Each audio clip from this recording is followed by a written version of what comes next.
வார்த்தை எங்களோடு இடைப்படட்டும் தகப்பனே. உங்களுடைய வல்லத்தை எங்களோடு இருக்கட்டும், பாதுகாத்துக்கிடுங்க. ஒவ்வொரு நிலையிலும் ஒவ்வொரு வார்த்தையிலும் உடைய உயிர்ப்பிக்க வார்த்தைகளோடு கடந்து வரட்டும், பாதுகாத்துக் கொள்ளுங்க. என் கண்மனையும் மீட்புமாய கர்த்தாவே, வாயின் வார்த்தையிலும் அமர்ந்திருக்கிற ஒரு இருத்தின் தியானங்களும் சமூகத்தில் பெரியாய் இருப்பதாக. ஆமென், ஆமென். அன்புக்குள்ளே ஆண்டவரும் இரட்சகருமாகிய கிறிஸ்துவின் நாமத்தில் உங்களை வாழ்த்துகிறேன். இந்த நாளில் கூட ரோமர் 10ஆம் அதிகாரம் 11வது வசனம், அவரை விசுவாசிக்கிறவனோ அவன் வெட்கப்படுவதில்லை என்று வேதம் சொல்கிறது. For the scripture says, whoever believes on him will not be put to him shame. யார் அவரை விசுவாசிக்கிறாங்களோ, for the scripture says, whoever believes on him will not be put to shame. வெட்கப்படுவதில்லை. யாரெல்லாம் நம்மை உருவாக்கின தகப்பனை விசுவாசிக்கிறோமோ அவன் வெட்கப்படுவதில்லை. அந்த ரோமர் 10ஆம் அதிகாரம் ஒரு சிறப்பான ஒரு பகுதி. ரோம திருச்சபைக்கு பவுலடிகள் எழுதுறாங்க. 1ஆம் நூற்றாண்டுல ரோம திருச்சபை கிறிஸ்துவ மக்களை கொடுமைப்படுத்துகிறது. 1வது நூற்றாண்டுல இருந்தாங்க ஒரு மன்னன் இருந்தாரு. அந்த நீரோ மன்னன், அந்த மன்னன் பெயர் நீரோ. அவர் என்ன பண்ணுவாரு, பாஸ்டருங்களெல்லாம், இப்ப நாங்க 5 பாஸ்டர் இருக்கிறோம், இந்த 5 பாஸ்டர் அவங்களுக்கு கிடைச்சா 5 பேரையும் கொண்டு போவாரு, கீழே நெருப்பை எரிய விட்டுருவார். கீழே நெருப்பை எரிய விட்டுட்டு 5 பேரையும் மேலே கட்டி தொங்க விட்டுருவார். நெருப்போட அக்கினி அவங்க மேலே படும். பக்கம் நேரைப்பட்டா வெந்து போங்க, நேரைப்பட அந்த புகை அக்கினி மட்டும் போகும், புகையும் அக்கினியும். அவர் பக்கத்தில் உட்கார்ந்து சிக்கன் 65 சாப்பிடுவாராம், தந்தூரி சிக்கன் சாப்பிடுவாராம். என்னன்னா அவங்க ஊர்ல அன்னைக்கு முந்தா நாள் ஒரு கல்யாணத்துக்கு போனேன், 5 விதமான சிக்கன், KFC சிக்கன் மாதிரி கூட கொடுத்தாரு. அதை சாப்பிடுவாராம் சந்தோஷமா. அவர் என்ன சொல்வாரா, ஒரு கிறிஸ்தவம் நான் இருக்கிற காலத்தில் இருக்கக்கூடாது, என்னுடைய காலங்களில் எல்லாரும் மரித்து விட வேண்டும். அன்னைக்கு ரோம திருச்சபை தான் ஆண்டு கொண்டிருக்கு. அப்போஸ்தலர் 12ஆம் அதிகாரத்தில் ரோம திருச்சபையை பற்றி தான் சொல்லப்பட்டிருக்கும். ரோம திருச்சபைக்கு தான் அதாவது ஒவ்வொரு, இப்ப நம்ம மெயின் ரோடு பைபாஸ்ல போறப்போ ஒவ்வொரு டோல் வரும். அதே மாதிரி ரோம திருச்சபைக்காரங்களே எருசலேம் பட்டணத்துக்குள்ள போறப்போ அங்கங்க டோல், திருவான்மூருக்கு ஒரு டோல், கொட்டிவாக்கத்துக்கு ஒரு டோல், பாலவாக்கத்துக்கு ஒரு டோல், அங்கங்க டோல். இப்ப இந்த பில்டிங்குள்ள ஒண்ணு அங்க ஒரு டோல். சிங்கப்பூர்ல போனீங்கன்னா ஒரு தெருவுக்குள்ள போறப்போ ஒரு டோல் இருக்கும், ஒவ்வொரு தெருவுக்கும் ஒரு டோல் இருக்கும். போனோன்னா உங்ககிட்ட உங்க கார்டு அங்க கார்ல காரை பார்த்தோன்னா டோல் ஓப்பன் ஆகும். அந்த தெருவை விட்டு நீங்க பாஸ் பண்ணிட்டீங்கன்னா உங்களுக்கு அந்த பணம் எடுக்காது உங்க அக்கௌண்ட்ல இருந்து. ஒருவேளை அங்க காரை எங்கேயாவது நீங்க பார்க் பண்ணி ஒரு 20 நிமிஷம் கழிச்சு போனா பார்க்கிங் சார்ஜ் அதுவே எடுத்துக்கிடும். டோல்ல ஆள்லாம் இருக்கா, சிங்கப்பூர்ல எல்லா ரோடும் அப்படிதான் இருக்கும். பிளாட்ஃபார்ம் 4 அடி அகலம் இருக்கும். பிளாட்ஃபார்ம்ல பாத்தீங்கன்னா வயசானவங்க எல்லாம் இதுல தான் போவாங்க, அதாவது பேட்டரி கார்ல தான் போவாங்க வயசானவங்க எல்லாரும் சிங்கப்பூர்ல. இப்போ இந்த சிங்கப்பூரை பத்தி பேசிட்டு வரப்போ நான் சொல்றேன். அதே மாதிரி டோல், ரோம பேரரசு காலங்கள்ல எல்லாமே டோல். அந்த அவங்க தான் ஆட்சி. அன்னைக்கு உலகத்தை ஆண்டவங்க. இன்னைக்கு எப்படி அமெரிக்கா உலகத்தை ஆண்டு கொண்டிருக்கோ, அமெரிக்கா சொல்றதா சட்டம். பாருங்க, அமெரிக்கா இன்னைக்கு உக்ரைனுக்கா எந்த ஊருக்கு ரஷ்யா கூட சண்டை போடுத, உக்ரைன் கப்பல் அனுப்புனாங்க, போற வழி எல்லாத்தையும் சுட்டு கொண்டுட்டான். ரொம்ப அடாவடித்தனம். நேத்து நியூஸ்ல பாத்தீங்கன்னா இருக்கும். அதே மாதிரி ரோம பேரரசு இன்னைக்கு ஆண்டு கொண்டு வந்தது. அந்த பேரரசோட அரசு நீரோ மன்னன் சொன்னா ஒரு கிறிஸ்தவம் இருக்கக்கூடாது. அவனுக்கு விரோதமாய் ஆப்போசிட் படம் வந்துச்சு, சண்டை போட்டாரு. சண்டை போடுறப்போ அவர் மார்ல ஒரு குண்டு பாயுது, ரத்தம் வடிஞ்சுக்கிட்டு இருக்கு, சாக போறாரு. சாக போற நேரத்துல தன்னை தளபதியை கூப்பிட்டு கேட்கிறாரு, எப்பா நான் சாக போறேன், எவ்வளவோ கிறிஸ்தவங்களை கொன்னேன், இப்ப கிறிஸ்தவனுடைய எண்ணிக்கையெல்லாம் குறைஞ்சிட்டான்னு கேட்டாராம். 0 ஆயிட்டா, இல்ல எவ்வளவு குறைஞ்சிருக்குன்னு கேட்டாங்க. சாக போகணும்னா திருப்தியோட சாகணும்னு கேட்டாராம். அந்த தளபதி சொன்னாராம், நீங்க பதவி ஏற்ற பிறகு 100 மடங்கு கிறிஸ்துவனுடைய எண்ணிக்கை அதிகமாக இருக்கு. என்ன சொன்னாரு? அந்த ரோம திருச்சபைக்கு அவர் எழுதுறாரு 75ஆம் நூற்றாண்டுல, 75ஆம் வருஷத்துல பவுலடிகள் எழுதப்பட்ட லெட்டர் இது. அந்த கஷ்டமான சூழ்நிலையில இஸ்ரவேலர் ரட்சிக்கப்பட வேண்டும், அது என் மன விருப்பத்தின் நோக்கம். அந்த ரோமர் 10:1 சொல்வார். சொல்லிக்கிட்டே நீ வாயினால விசுவாசி, ஆண்டு உயிரோடு எழுந்தாருன்னு இருதயத்துல சொல்லு, அவர் ரட்சிகர்னு நீ சொல்லு, அப்பொழுது நீ ரட்சிக்கப்படுவாய். உன்னுடைய வியாதி, உன்னுடைய துன்பம், உன்னுடைய தொல்லைகள் மத்தியில அந்த ரோமர் 10:9 வாசிங்க, எவ்வளவு தெளிவா இருக்கு பாருங்க. கர்த்தராகிய இயேசுவின் வாயினால் என்ன பண்ணோம்? அறிக்கையணும். பிலீவ் பண்றது எப்படின்னா, ஆண்டு உயிரோடு இருக்கிறாரு நம்ம என்ன பண்ணணும்? என் கடவுள் உயிரோடு இருக்கிறான் நம்ம வாயினால் அறிக்கையினும் இதயத்தில் விசுவாசித்தால் நீ ரட்சிக்கப்படுவாய். அதுதான் அழகா போடுங்க, என் ரட்சகர் ஆலயம்.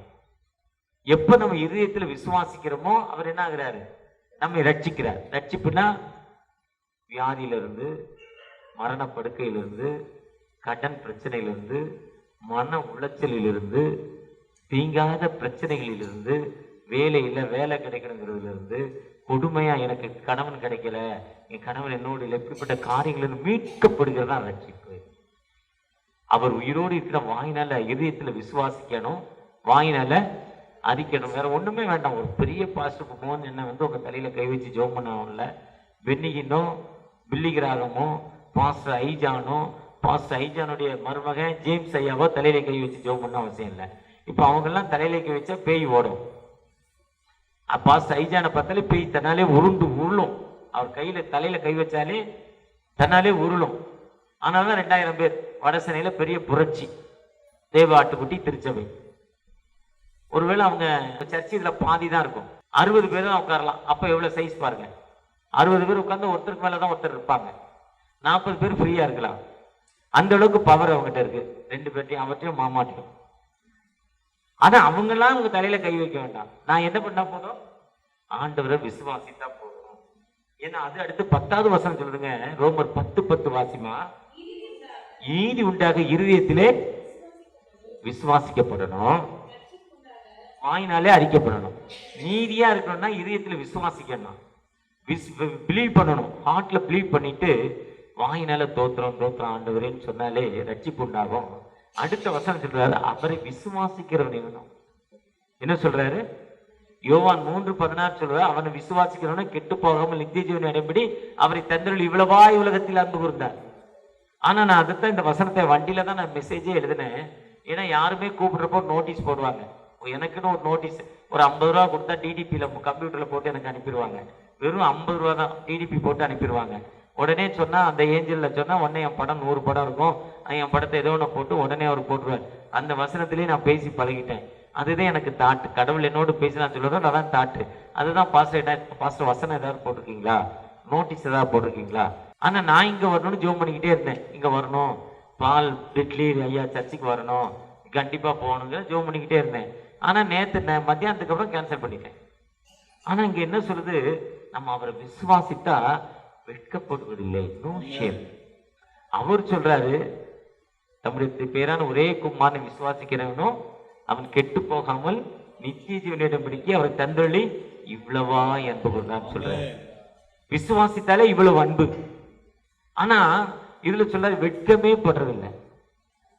அவரை விசுவாசிக்கிறவன் கணவர் உன்னை விட்டு போயிட்டாரு, என் கணவர் என்கிட்ட வருவாரா? இயேசு விசுவாசி வந்துருவார். உனக்கு வெட்கம் இல்லை. உன் வீடு கடன் பிரச்சனையில மூழ்கி போச்சு, எனக்கு விடுதலை கிடைக்குமா? இயேசு விசுவாசி. ரோமர் 10:9, 10, 11 3 வசனத்தையும் சொல்லி சொல்லி நீங்க ஜெபம் பண்ணுங்க. இந்த வசனம் இப்படி சொல்லியிருக்கல, எனக்கே விசுவாசம் இல்லை. ரோமர் 10 ரொம்ப சூப்பர் பகுதி. இஞ்சி இஞ்சியா படிக்க படிக்க தினம் ஒரு உண்மை அதுல வந்து கொண்டே இருக்கும். அது ரோமர் 10:9, 10, 11 வாசிங்க. நான் என்ன பண்றது இல்ல, வெட்கப்படுறது இல்ல. இப்ப நம்ம வேலை செய்யற இடத்துல நான் கிறிஸ்தவனை நீ தள்ளி வச்சுக்கிட்டாங்க, எனக்கு ப்ரமோஷன் கொடுக்கல. அப்ப நீ இதயத்துல விசுவாசி, வாயினால் அறிக்கப்பட்டு என்னை வெட்கப்படுத்த அவங்களால என்ன பண்ண முடியாது. ஏன்னா நீங்கள் நான் ஆராதிக்கிற ஆண்டவர் யாரு? உயிர் உள்ளவர். அவர் யாரு? என்னை பார்க்கிறவர். அவர் யாரு? என்னை கேட்கிற, என்னுடைய சத்தத்தை கேட்கிறவர், என் கூட வருகிறவர். அவர் எப்பவுமே என்னை விட்டு விலகிறது இல்லை. உனக்கு விரோதமாய் உருவாக்கப்படும் எந்தவித ஆயுதமும் அவர் எப்பவுமே கூட இருக்கிறவரு. அப்ப அவர் என்ன பண்றது, என்னை வெட்கப்படுறது இல்ல. ஒருவேளை நான் போறப்ப இப்ப ஒரு பள்ளம் வருது, கீழே விழுந்து கால் உடஞ்சி போச்சுன்னா யாரு வெட்கப்படணும்? ஏன் நான் மினிஸ்ட்ரிக்கு போனேன், இப்போ உங்க மெயின் ரோட்ல இருந்து அப்படி இறங்க ஒரு சின்ன பள்ளம். அன்பு சகோதரர் லாசரே கையை பிடிச்சார், ஐயா பள்ளம் வருதுன்னாரு. என் கையை பிடிச்சாரு, பள்ளம் வருதுன்னு. ஆனா என்னை கொண்டு வருவேன் பாதம் கல்லில் இடராதபடி உன்னை தங்கள் கைகளில். ஒருவேளை கீழே விழுறேன் கால் உடையதுன்னா நான் எங்கேயோ தப்பு பண்ணியிருக்கேன்னு அர்த்தம். அதுல மாற்றுக்கிறதே இல்லை. நீதிமான் உள்ள எலும்புகள் வேதம் ஒரு காலம் ஆடு நல்ல ஆட்டோடைய எலும்பை முறிக்காதன்னு சொல்றாரு யோவான்ல, ஜாத்திராமத்துல. நீதிமானுடைய எலும்பு, அதான் இயேசு கிறிஸ்து எலும்பு சிலுவையில முறுக்கப்படலை.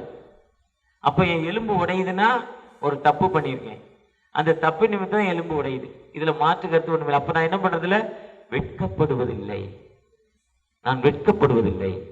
ஆண்டவரை நோக்கி பார்க்கிறப்போ எப்பவுமே நம்ம என்ன பண்றதில்ல? வெட்கப்படுறதில்ல. அழகா இந்த வசனத்தை எழுதுறப்போ நான் என் டைரியை திருப்பினேன். அதாவது எபிரேயர் 12ஆம் அதிகாரம் 1ஆம் வசனம் சொல்லுது, மேகம் போன்ற இத்தனை திரளான சாட்சிகள் நம்மை சூழ்ந்திருக்க பாரமான யாவத்தையும் தள்ளிவிட்டு விசுவாசத்தை துவக்குறவரும் முடிக்கிறவருமா இயேசுவை நோக்கி. யாரை நோக்கி ஓடணும்? வீட்டுக்காரரை நோக்கி ஓடக்கூடாது, அம்மா அப்பா நோக்கி ஓடக்கூடாது, நம்ம தலைவரை நோக்கி ஓடக்கூடாது, பாஸ்டர் நோக்கி ஓடக்கூடாது. நீங்க பாஸ்டர் நீங்க ஜெபம் பண்ணுங்க எனக்கு விடுதலை கிடைச்சுன்னு சொல்லக்கூடாது. இயேசுவை நோக்கி தலைவர் நம்ம முதலமைச்சரையோ இல்ல ஜனாதிபதியவோ இல்லைன்னா ஜனாதிபதி பிரதம மந்திரியோ இல்ல தேசத்துல பெரிய தலைவரையோ இல்ல பெரிய பணக்காரரையோ நம்பி என்ன பண்ணக்கூடாது?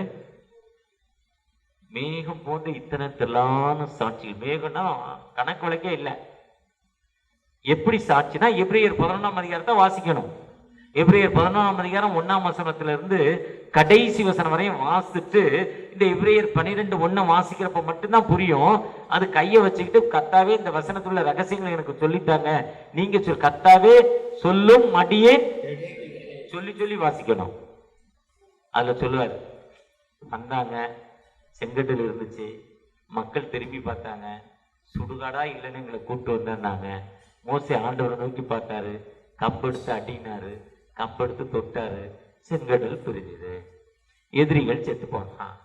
சொல்லுவார், எதிரிகள் செத்து போனா. அங்க போனாங்க, தண்ணி இல்லை குடிக்க. தண்ணி இல்லைன்னு என்னாச்சு? ஒரு கிணறு இருக்கு. இஸ்ரேல் தேசம் டூர் நாங்கெல்லாம் போறோம் 3 மாசத்துல. ஒரு ஆளுக்கு 1.5 லட்சம் ரூபா. ஒரு கிணறு இருக்கு, கெட்டு போன தண்ணி. கடவுள் சொன்னாரு கம்பை வெட்டி போட்டுனாரு. கம்பை வெட்டி போட்டுன்னா நல்ல தண்ணியா மாச்சு, மாறாவின் தண்ணீர். இன்னும் குடிக்க தண்ணியில கொஞ்சம் தூரம் போனாங்க. அங்க ஒரு என்ன செய்யறது, நாங்க ஒரு கண்மலை இருக்கு தட்டுனாரு. கண்மலையில இருந்து தண்ணி வந்துகிட்டே இருந்தது. இன்னும் கொஞ்சம் தூரம் போனாங்க, 12 நீரூற்றி 70 பேரிச்ச மரம் இருந்துச்சு. இன்னும் கொஞ்சம் தூரம் எதிரிகள் வந்தாங்க. எதிரிகள் வந்த பொழுது மோசே அப்படி கையை தூக்கணும், அந்த சூரியன் அப்படியே நின்னுச்சு, எதிரிகள்லாம் கீழே விழுந்தான்.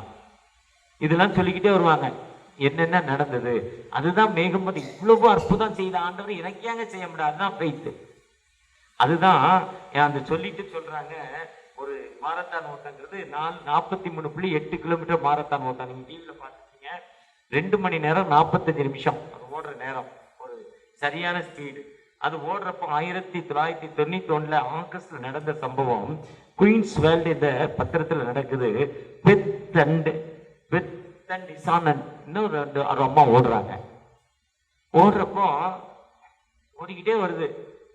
2 கிலோமீட்டருக்கு அப்புறம் கீழே விழுந்துச்சு. 2 கிலோமீட்டர் 43 கிலோமீட்டர் 41 கிலோமீட்டர் வந்துருச்சு. 2 கீழே விழுது. கீழே விழுந்தாலும் அது பயப்பில்லை, திரும்பி பார்க்கல, திரும்ப எழுந்திருக்கு, திரும்ப ஓடுது. திரும்ப ஓடுறப்போ 2 நிமிஷம் இருக்கிறப்போ கீழே விழுது. திரும்பவும் அது பயப்பில்லை, திரும்பவும் எழுந்திருக்கு. கரெக்டா 5 செகண்ட் இன்னொருத்தர் வர போறாரு, அங்க விழுது, பக்கத்துல போய் விழுது. இருந்தாலும் தவண்டு போய் பிடிச்சிருச்சான். தவண்டு போச்சான், தவளை மாதிரி தவண்டு அப்படியே. அதால முடியலையா, ஆனா ஃபர்ஸ்ட் போய் கையை வச்சு அந்த ஃபர்ஸ்ட் பிரைஸ் வாங்கிருச்சான். இதுதான் விடாமுயற்சி, இதுதான் ஃபெய்த், இதுதான் ஃபெய்த். இந்த ஃபெய்த்தை பத்தி பவுலடிகள் சொல்றப்போ 2 கொரிந்தியர் 11ஆம் அதிகாரத்துல, ராத்திரிலாம் தண்ணிக்குள்ள இருந்தேன், 24 அடி 40க்கு 1 அடி கம்மியா ஆயிடுச்சான், 3 முறை மரண கப்பல் சேதம். இதெல்லாம் நான் கவலைப்படவே இல்லை. இதெல்லாம் பத்தி 2 கொரிந்தியர் 11:23 இருந்து அவர் கஷ்டத்தை சொல்றாரு. இவ்வளவு கஷ்டம் வேதனை, ஆனாலும் கடைசியில் என்ன பண்ணாங்க, ஒரு கூடைகளை வச்சு என்னை ஜெயில விட்டு வெளியே கொண்டாந்து விட்டான். அவர் சொல்றாரு, கூடைக்குள்ள பழம் மேல ஆப்பிள் பழத்தை போட்டுட்டான், மண்ணாச்சி பழத்தை போட்டுட்டான், ஆரஞ்சு பழத்தை போட்டு, அங்க கிரேப் தான் ஃபேமஸ். அவரை கூடைக்குள்ள உட்கார வச்சு பவுல் அடிக்கல, அதுக்கு மேல கிரேப்பை வச்சு ஜெயிலுக்கு உள்ள கிரேப் தான் கொண்டு போறேன்னு காட்டி கொண்டாந்து விட்டானா. இதுதான் ஃபெய்த்தா? ஒருவேளை நம்ம ஒரு காலம் என்ன பண்றது இல்ல. அது சொல்றாரு, கப்பல் சேதத்தில் 3 முறை ராப்பகலா கடலுக்குள்ளே இருக்கேன், சோறு இல்லாம 39 தூரம் எல்லா நாள் அடிக்கிறாங்க, இன்னைக்கு உதவி செய்ய தேடுறாங்க. ஆனா இதெல்லாம் நீ என்ன பண்ணல, ஒண்ணுமே பண்ண முடியல. ஏன்னா ஆண்டோடைய சித்தம் எனக்கு வாழ்வு கொடுத்து நான் வெட்கப்படுவதில்லை. அதுக்கப்ப யாரெல்லாம் ஆண்டவரை நம்ம விசுவாசிக்கிறோமோ, விசுவாசத்தின் மத்தியில இன்னைக்கு நீங்க ராத்திரி வீட்டுக்கு போயிட்டு தகப்பனே அந்த பாஸ்ட் இதை சொன்னாரு, அந்த விசுவாசம் உண்மையா, என் வாழ்க்கையில இது நடக்குமா, என் வாழ்க்கையில் இது நடக்காதா, எனக்கு அந்த விடுதலை கிடைக்குமா, எனக்கு அந்த விடுதலை கிடைக்குமா கிடைக்காதா? எபிரேயர் 11ஆம் அதிகாரத்தை வாசித்து, எபிரேயர் 11 வாசிப்பது என்பது வேகமா குமுதம் புத்தகமோ கல்கல் அந்த புத்தகம் மாதிரிலாம் வாசிக்க கூடாது. கர்த்தாவே சொல்லும் அடியேன் கேட்கிறேன் சொல்லி ஒவ்வொரு வசனம் புரியலைன்னா எவ்வளவு நேரம் ஆகுதோ அவ்வளவு நேரம் ஒரு வசனத்தை வாசிக்கணும். எங்க அண்ணன் இருக்காங்க, இந்த பைபிளை ஒரு வருஷத்துக்கு 20 முறை வாசிப்பாங்க. 20 முறை முடிச்சுவார். ஒரு மாசத்துல ஒரு முறை 1.5 பைபிள் வச்சிருவார். ஆனா நான் ஒரே வசனத்தை 10 நாள் வாசிப்பேன். அந்த வசனத்தை திரும்ப திரும்ப வாசிப்பேன். அந்த வசனம் திரும்ப திரும்ப என்னோடு பேசும். எனக்கு தேவையான கஷ்டங்கள், நானும் ஒரு சாதாரண மனிதன் தான், நிறைய பாவங்கள் இருக்கு, அக்கிரம சிந்தைகள் இருக்கு, எத்தனையோ ஏமாத்துற வேலை இருக்கு, எவ்வளவு கோவப்படுற வேலை இருக்கு, ரொம்ப பேரை திட்டுவேன், இனி பார்த்தா பயப்படுவாங்க. ஆனா அப்படிப்பட்ட நிலைமையிலையும் நான் ஆண்டவத்தை ஒப்பு கொடுத்து நான் ஜெபிப்பேன். தகப்பனே என்னை மன்னிங்க, எனக்கு விடுதலை கொடுங்க. நான் ஜெபிக்கிறப்போ ஆண்டவர் எனக்கு என்ன பண்றாரு, வாழ்ந்து கொடுக்குற ஆண்டவர். எப்பெல்லாம் நம்ம ஆண்டவரை விசுவாசிக்கிறோமோ, விசுவாசிக்கும் ஆண்டவர். யூத் பிளஸிங்ல ஒரிசா மாநிலத்துல ஜெய்சங்கர்ங்கிற ஒரு மனிதர் இருந்தார். ஜெய்சங்கர் ஒரு மனிதர் இருந்தார். அந்த ஜெய்சங்கர் யூத் பிளஸிங்ல நல்ல வேலை செஞ்சார். ஒரிசா மாநிலம் தான் 1974 முதலாவது மத மாற்ற தடை சட்டம் இந்தியாவில் வந்துச்சு. ஆனா இன்னைக்கு அதிகமான கன்வென்ஷன் எங்க நடக்குன்னா ஒரிசால தான் நடக்குது. அதிக ஞானஸ்தானம் எங்க இருக்குன்னா ஒரிசால தான் இருக்கு. அதிக திருச்சபை எங்க இருக்குன்னா அங்கதான் இருக்கு. எங்கெல்லாம் கிறிஸ்தவ நசுக்கப்படுறானோ, எங்கெல்லாம் கிறிஸ்தவனுடைய ரத்தம் சிந்தப்பட்டு அவனை விதையாக தொழிக்கிறாங்களோ, விதையாக அடக்கம் பண்றாங்களோ, ஒரு விதையை போட்டா, ஒரு மாங்கொட்டையை போட்டா எத்தனை மாங்காய் வரும்? ஒரு மாங்கொட்டை போட்டு ஒரு செடி வந்தா எத்தனை மாங்காய் வரும்? கணக்கு வழக்கே தெரியாது. இந்த வருஷம் சீசன் கம்மி, நல்ல சீசன் தான் 1 லட்சம் மாங்காய் ஒரு வருஷத்துல காய்க்கும். அடுத்த வருஷம் 1 லட்சம். அது எத்தனை வருஷம் இருக்கோ அத்தனை லட்சம் ஒரே ஒரு மாங்கொட்டை. அதே மாதிரி ஒரு மிஷனரியை விதைச்சிட்டேன்னா எவ்வளவு கிறிஸ்தவம் எழுப்புறானே சொல்லலாம், விதையாம். அதே மாதிரிதான் அங்க இருக்க ஏழை மக்கள் மத்தியில பணி செய்தார். இதே மாதிரி 3 நாட்கள் மழை, ஒரு ஹாஸ்டல் வச்சிருக்காரு, ஏழை மக்களை நேசிக்கிறார். அந்த வெள்ளத்துல அப்போ அந்த நியூஸ் வந்துச்சு, 3 நாள் கரை புரண்டு வருது. திருவான்மையூர்ல இருந்து என்ன ஒரு கொட்டி வாரத்துக்கு வர வழி இல்லை. இருந்தாலும் அவருக்கு திருவான்மையூர்ல ஒரு ஹாஸ்டல் இருக்கு, பார்க்க போனோம். தண்ணியில இறங்கி போறாரு, மழையோட போறார். மனைவி சொல்லுது போகாத, 2 பையன். யார் சொன்னதை, கடவுள் என் கூட இருக்கிறார், அவர் உன்னை நடத்துகிறவர் வெட்கப்படுவதில்லை. அவரை விசுவாசிக்கிறவனோ இந்த வசனத்தை சொல்லித்தான் போனார். அவர் அந்த தண்ணியில இறங்கி போனாரு. 3 நாளாகி அவர் வரல. 3 நாள் கழிச்சுதான் மழையை விடுது. 3ஆம் நாள் தான் அவரை தேடுறாங்க. அந்த தண்ணி போன இடத்துல எல்லாம் தேடுறாங்க. 20 கிலோமீட்டர் தண்ணிக்குள்ளே போய் ஒரு முள் செடியில மாட்டி 4 நாட்கள் தண்ணிக்குள்ளே அந்த உடம்பு இருந்து அழுகின நிலைமையில் கண்டெடுக்கிறாங்க. கண்டெடுத்ததால உடனே ஊர்ல இருக்கவங்க எல்லாம் பாடியை கொண்டு வந்துரு, எவ்வளவு லட்சம் பிளைட்ல கொண்டு வந்துருங்கிறாங்க.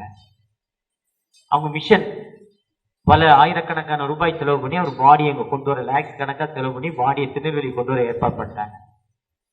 ஆனா அவர் மனைவி பிளாரன்ஸ் பெரிய செய்தியாளர், இன்னைக்கு சூப்பரா மெசேஜ் கொடுப்பாங்க, வேலூர்ல இருக்காங்க. பிளாரன்ஸ் அக்காவும் 2 பிள்ளைகள், வாலிப பிள்ளைகளும் எங்க அப்பாவை ஊருக்கு கொண்டு போக கூடாது சொல்றாங்க. உங்க அப்பாவுடைய சொந்தக்காரங்க, அம்மா அப்பா அண்ணன் தம்பி மாமன் மச்சான், உங்க அம்மாவுடைய சொந்தக்காரங்க எல்லாம் ஊர்ல இருக்காங்க, நீங்க 3 பேர் தானே இருக்கீங்க, கொண்டு போக கூடாது. இல்ல, எங்க அப்பா தன் வாழ்க்கை இந்த மக்களுக்காக அர்ப்பணித்தார்.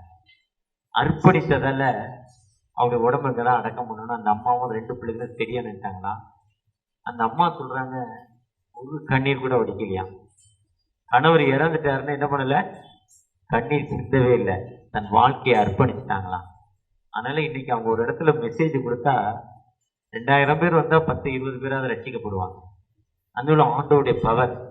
அதே மட்டும் அவர் கல்லறை இருக்கிற இடத்துல பாத்தீங்கன்னா ஒரு நாளைக்கு 100கணக்கான மக்கள் அந்த கல்லறையை பாக்குறாங்கன்னா அந்த பகுதியே கிறிஸ்தவமா மாறிட்டான். முதலாவது மத மாற்ற தடை சட்டம் அந்த பகுதி வெட்கத்துக்கு பதிலாக உனக்கு ரெட்டத்தரையான ஆசீர்வாதத்தை தருவேன்னு சொல்றாரு. ஒருவேளை நீங்களானோ எப்படிப்பட்ட துன்பங்கள் எப்படிப்பட்ட வேதனைகள் இருந்தாலும் ஆண்டவரை நோக்கி பார்க்கிறப்போ அந்த ஆண்டவர் ஜீவனை கொடுக்கிற ஆண்டவர், உங்களுக்கு எனக்கு விடுதலை கொடுக்கிற ஆண்டவர், அந்த ஆண்டவர்கிட்ட தகப்பனே எங்களுக்காக உங்க ரத்தத்தை சிந்த வந்தீங்கப்பா, உண்மை நோக்கி பார்க்கிறோம், நான் வெட்கப்படக்கூடாது என்று அவரை நோக்கி பார்த்தோம்மா. உண்மை நோக்கி பார்க்கிறோம்ப்பா. இந்த மாலை நேரத்துல இந்த இயேசு ரட்சகர் திருச்சபையில தகப்பன இதுதான்ப்பா ரட்சகரின் ரட்சகர். மை சேவியர் டச்ல எனக்கு விடுதலை நீங்க ஒருத்தர் தான் தர முடியும். அந்த ரட்சகருடைய நாங்க விசுவாசித்து பார்க்கிறோம். ஒரு காலம் வெட்கப்படுவதில் என்று ரோமர் 10:11 படி தகப்பனே நாங்கள் வெட்கப்பட்டு போகக்கூடாது தகப்பனே, உம்முடைய கிருபை எங்களோடு இறக்கட்டும். சின்ன ஜனக்கூட்டமா வந்திருக்கிறோம், விசுவாசத்தோடு இருக்கிறோம் தகப்பனே, ஒரு அற்புதத்தை கொடுங்க, ஒரு விடுதலை கொடுங்க. எப்படிப்பட்ட கஷ்டங்கள் எப்படிப்பட்ட துன்பங்கள் எப்படிப்பட்ட வேதனைகள் இருந்தாலும் அந்த வேதனையின் மத்தியில உம்முடைய கிருபை எங்களை தாங்கட்டும், எங்களை வழி நடத்தட்டும், எங்களை ஆசீர்வதிக்கட்டும் தகப்பனே. பெரிய மழையை தந்திருக்கீங்க, நன்றி தகப்பனே. தேசத்துல நிலத்தினை கூட்டி கொடுத்திருக்கீங்க, நன்றி தகப்பனே. நன்றி செலுத்துகிறோம். மழை இல்லாத கிராமங்கள் எவ்வளவோ கிராமங்கள் இருக்கு தகப்பனே. விசேஷமாய் தகப்பனே விருதுநகர் மாவட்டம், ராமநாதபுரம் மாவட்டம், சிவகங்கை மாவட்டம், திண்டுக்கல் மாவட்டம், தேனி மாவட்டம் தகப்பனே, திருநெல்வேலி மாவட்டம், தென்காசி மாவட்டம், திருச்சி மாவட்டத்துல மழையே இல்லப்பா. எங்களுடைய மழை என்பது தகப்பா கர்நாடகம் ஆந்திரா பகுதி தகப்பனே, கேரளா பகுதியில் நல்ல மழை பெய்யறப்போ நாங்கள் செழிப்படையும் என்று வார்த்தையின்படி தகப்பனே. ஏன்னா அவருடைய வடிகால் எல்லாம் நாங்கப்பா. அந்த பகுதியில கூட தேவையான மழையை தாங்க தகப்பனே. மழை இல்லாமல் நெற்பயிர்கள் வாடி கொண்டிருக்குப்பா. ஒரு விசை கூட அந்த பகுதியில நல்ல மழையை தாங்க, இயற்கையின் சூழ்நிலையை தாங்க. எங்க தேசத்துல கொடுத்த மழைக்காக நன்றி தகப்பனே.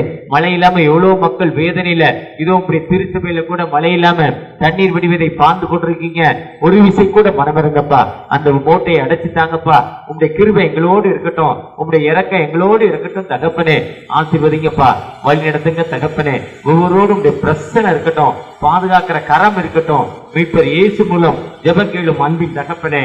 ஆமீன், ஆமீன், ஆமீன். அறுவடை மிகுதியாலோ இல்லை, அன்பரின் கதறல் கேட்டு